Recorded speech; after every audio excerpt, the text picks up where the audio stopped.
Hello, hello, hello. Just waiting for you guys to see who is here.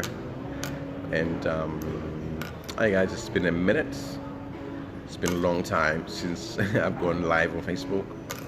And being a Friday, hope you guys are doing well. And of course, the last couple of weeks, it's been crazy. Events happening in South Africa, and of course, the passing of Robert Mugabe. And if I mention that name, it invokes a lot of emotions. People are looking at his legacy, from way back when to the modern day, and of course, the controversy around his burial. Oh my God, it's been hectic. But anyway, speaking of him, I think there's a movie coming up. I don't want to do much on that, but today I just want to pop in and share a few thoughts about the story of Noah.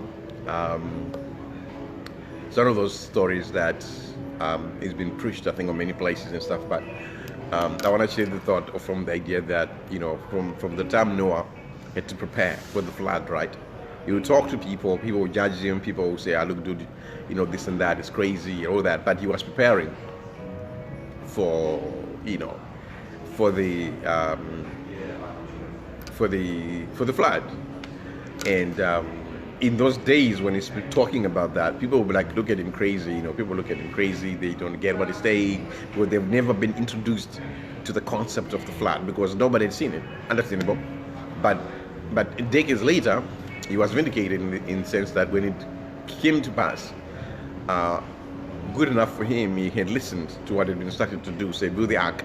So at the point of need, the ark was available, and you could find refuge, and the rest of the animals, and the rest of and the ordeal.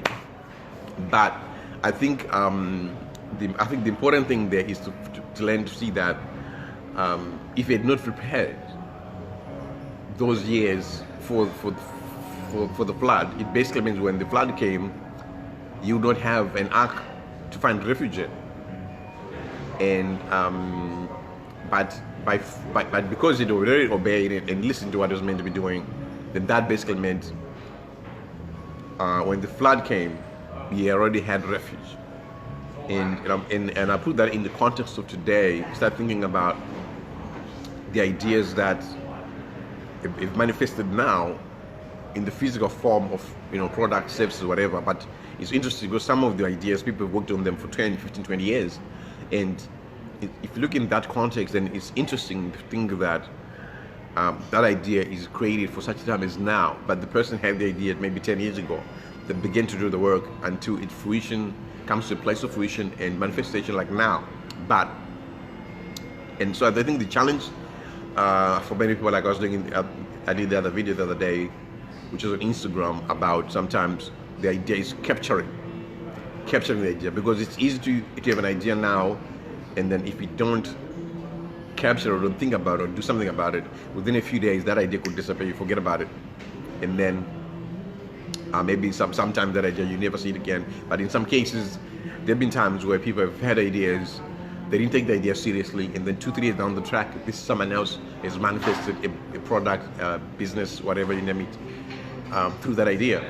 So I'm thinking, I'm talking about in the concept of need, where something is needed maybe 10, 15, 20 years from now, but somebody gets the idea now, but maybe they don't do anything about it, and someone gets the idea, stuff like that. But the most important thing I suppose is, particularly in the case of Noah, is the fact that it took him decades to prepare. But in the process of preparation, to the people that are coming, it didn't make sense because the concept of a flood to them was foreign, which is understood because nobody's seen what a flood looks like, and no one also had seen what an ark looks like, so it didn't make sense at the time. But obviously, if you look at the end, the byproduct that came out of towards at the very end, where with the ark and then all the other animals getting put in the ark, his family and all that stuff, it means that idea was for the long term. And I think this is what sometimes can happen, where some people can get ideas that are powerful, like now they work on them a few months and then they manifest. Some ideas maybe they can take 2-3 years down the track. And yeah, so I just thought, think about that in terms of the things that would have been breathed of God. Because if the idea is breathed of God, definitely it means it's needed. It's needed somehow. But I think sometimes the issue is following through, because maybe sometimes the environments we are in, maybe if they're not conducive for ideas, there's a tendency for people to not do the work, to actually investigate, do the research on the idea and see if it's viable or whatever. And so and also if it's an environment where it's an environment that is always player hating, you find that people don't have the idea to innovate. It's not really encouraged. That's why I find people like Richard Branson, he's got a whole thing about innovation within the company, and of course they're constantly coming up with a new product, new services. Part of that is because within the culture of Virgin there's that encouragement of innovation, from Virgin Bride, which is an idea that Richard was pushed on, that one of the ladies was good in terms of wedding gowns and stuff like that, and then of course all the other ideas that has kept the brand growing and evolving. Part of that comes with the culture, that Richard set in place, and of course the leadership around that. So yeah, that's one of the things I think that I find interesting in terms of building up that culture and having the environment that is conducive to the growth of ideas. And I think for a lot of companies now, there's that they're sort of trying to encourage everybody to innovate. And I think some companies, we have like a little box, where any suggestion box, where anyone who gets an idea or whatever, they can put it in the suggestion box. And not only that, but that can be for staff, or some companies already have that's for staff. And then some other companies have got that as well for customers, that customers who feel they've got an idea or any recommendation, suggestion, they can pop in. They can just pop it into the suggestion box, and then later on, or every week, every month, whatever, management will look at those suggestions and look at what is viable, what is not. But I guess the main key thing to take away from that is the idea that ideas are being encouraged, are being championed, as it were, to be able to be utilized, and then maybe get value from the ideas and stuff like that. So yeah, but anyway, which brings me to, for those who have already taken Raise Your Voice, congratulations, well done. I'm going to send me more videos and emails and stuff in preparation for 3rd of October. But essentially, for those who are new to that, what basically Raise Your Voice is about, those things, identity and then digital voice. But part of the identity is mainly geared towards the marketplace. Because what has happened a lot, I think in a lot of churches, is there's been that element of idolatry where people sort of keep their eyes,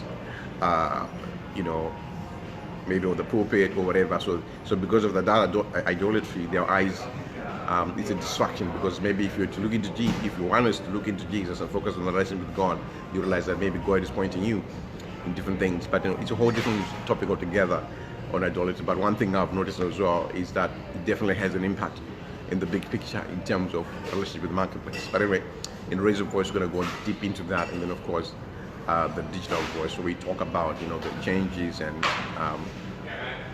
all the other stuff, in online presence and all the stuff relating to the digital space. So having said that, I'm gonna bounce. I just sort of pop in today, but otherwise, you guys, I'll catch you later. And by the way, for those on Twitter, I'm back on Twitter. We can connect and that sort of thing. But I think it's been like 3 years since the last been on Twitter. I came back like 2 weeks ago. So anyway, if you wanna connect to Twitter, it's at Wisdom Vikai. We can connect on Twitter there. But other than that, I'll catch you guys later. Have a great weekend, and I'll post the relevant links sometime later. Catch you guys later. Bye.